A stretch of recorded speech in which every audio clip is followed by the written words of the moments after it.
Hubungan orang tua dan anak sering tampak sederhana. Padahal, ketika dijalani sebenarnya tampak sedikit rumit. Setiap orang punya pengalamannya masing-masing.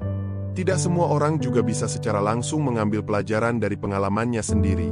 Terkadang, kita butuh orang lain untuk membantu menggali makna yang ada di dalamnya. Begitu juga dengan yang saya alami bersama orang tua saya, hingga akhirnya saya meminta bantuan Gus Masar. Saya ingin berbagi beberapa tipe orang tua berdasarkan pengamatan saya. Ada tipe orang tua yang memanfaatkan anak yang rajin dan pekerja keras untuk membiayai saudara lain yang malas. Ada yang tidak rela harta anaknya dinikmati menantu dan cucu. Ada yang terus menuntut dan mengungkit jasa dan doa-doanya. Bahkan ada juga yang mengancam akan bunuh diri demi dituruti atau pura-pura sakit demi uang. Saya sadar, tidak semua orang tua seperti itu. Tetapi kita juga tidak boleh menutup mata bahwa tipe-tipe orang tua yang seperti itu menang ada. Kita juga perlu adil melihat kenyataan bahwa bukan hanya anak yang bisa durhaka, namun orang tua pun bisa saja bersikap tidak bijak. Saya sendiri adalah seorang anak sulung dengan 3 adik. Sejak lulus SMA, saya bekerja keras, bahkan menjadi buruh migran di Hong Kong sambil kuliah. Saya rutin mengirim uang untuk keluarga, menunda menikah.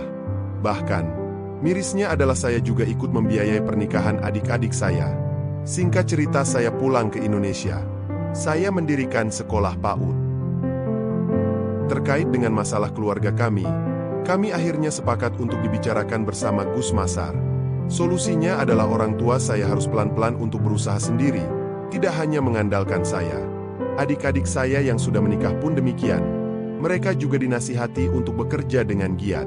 Sekarang usaha orang tua saya yang letaknya tidak jauh dari PAUD yang saya kelola, lumayan ramai.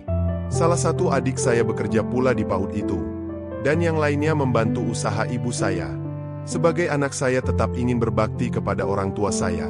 Namun, seperti nasihat Gus Masar, hubungan orang tua dan anak itu sebaiknya saling memudahkan, bukan untuk saling membebani. Selama kita masih diberi kesehatan, kita perlu berusaha, bekerja dan hidup dengan mandiri. Dengan begitu hubungan akan terasa lebih harmonis. Dan saya masih terus mengharapkan untuk menikah dengan wanita terbaik pilihan saya yang bisa selalu mendukung saya untuk terus mengembangkan sekolah saya tersebut hingga jenjang ke lebih tinggi, SD, SMP, dan SMA. Tentunya dengan terus berkonsultasi dengan Gus Masar. Terima kasih sudah mendengarkan. Semoga kita semua bahagia selalu.